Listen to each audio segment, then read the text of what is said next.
is through academics. Uma sinama degree we can get imali bathandekayo. Lithi iBhayibheli money answereth all things.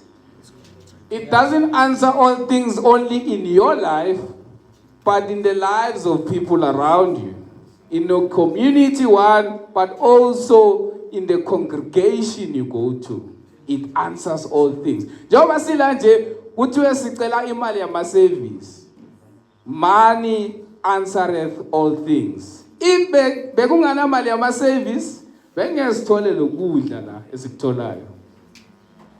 Money answereth all things. Lapha eplotini lapha la sikhonza khona ngama-Easter nama ngama-rally.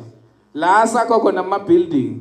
Asiwakhi ngomoya lama building, siwakha ngemali. Amen. Makeba asiwakhi ngomoya, siwakha ngemali.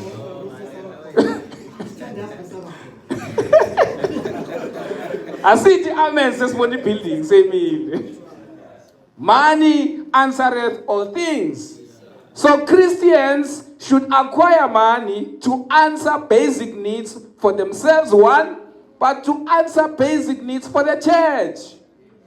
Ibandla kufanele lisokole wena une-ability yoku-acquire imali. And academics, unfortunately, in the world we live in, it's one of the main tools to acquire money. So kufanele ufunde ukuze uzokhona ukuzimaketha, ukuze uthole imali, uzophendula lezi zinto ezingakaphenduleki. Wena, money answereth all things. Lizwakala ngathi lisha le verse ne?